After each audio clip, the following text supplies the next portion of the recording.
27 years, I was at Georgetown. Players win! Players win! John Thompson is the first black coach to ever win the NCAA basketball championship. Probably made far more mistakes than I ever had success because we attempted to do things. I want to thank Coach Thompson for saving my life.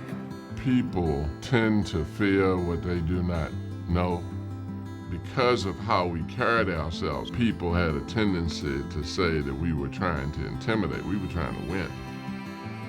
Alongside Jesse Washington of The Undefeated, the author of I Came as a Shadow, an autobiography in conjunction with the late, great John Thompson. This is a pleasure to get a chance to do this. And I'll just tell you in advance, this is coming to a podcast near you because as our talks off air have clearly shown, there's a lot to get to here that really interests me. And I just want to start, Jesse, with this.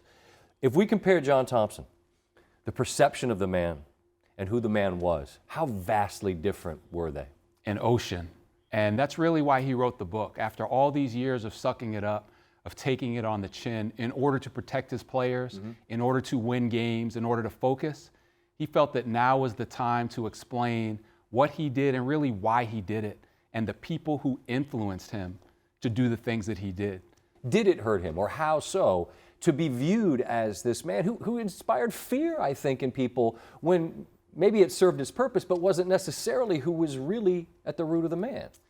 Coach Thompson was still Coach Thompson to the end and through the writing of this book. So he's not going to give you, as he would say, the back door to the Alamo.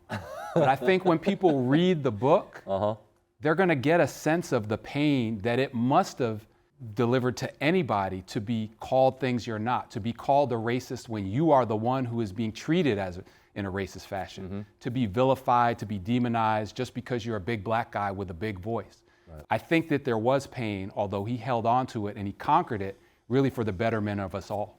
Not surprisingly, as a guy from the DMV who rooted for the Maryland side of a rivalry that was really interesting in the beginning because Lefty looked at Georgetown as not worthy of their regard. And then John and Georgetown became more than Maryland, and they didn't see Maryland as worthy of regard, and he was right.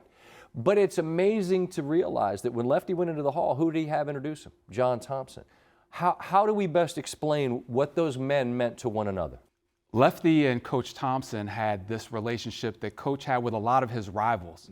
On the outside, he hated them. He wanted to kill them. He had to feel that way in order to win. But he reveals in his book, he had a respect for Lefty Driesell, for Jim Boeheim, for Lou Carnesecca. These were people who he fought against, but he loved them at the same time because Lefty helped Coach Thompson learn how to set up a national program, how to make a national impact, how to revive basketball in the Washington area.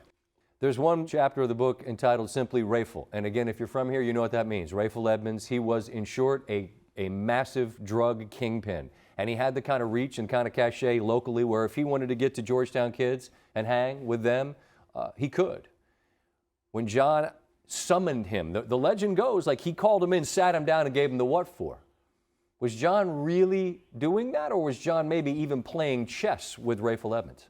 He was playing 3D chess, as he was tended to do. You know, the legend of John Thompson pointing his finger in his face and threatening Rayful was based on this stereotype, a racist stereotype of him as this big, scary, intimidating black guy. Right. In reality, they approached each other with respect. And Rayful respected Coach Thompson and didn't want to harm everything that he was doing, particularly for the black community in Washington. And so it really unfolded on that basis. I want Coach Thompson to be able to tell it in his words, so that's all I'll say. Okay. But it was much different than is portrayed. If you were to sum up in closing maybe the thing that John was proudest of, what made John proudest about what he was able to accomplish? It will be being a teacher.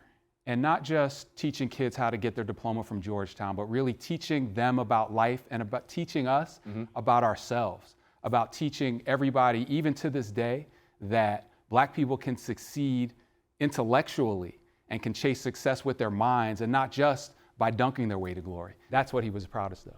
SV Pod, at some point when you have the time and we could really air this out, I would love to do it because, again, being from here, who he is, who I came to actually know him a little bit in a later life as interviewing as a radio host, I should say. Going on John's show was amazing to me. So I look forward to talking even more about this book with you. Go buy it. I Came as a Shadow. Jesse Washington writes about John Thompson. Thank you. Thank you.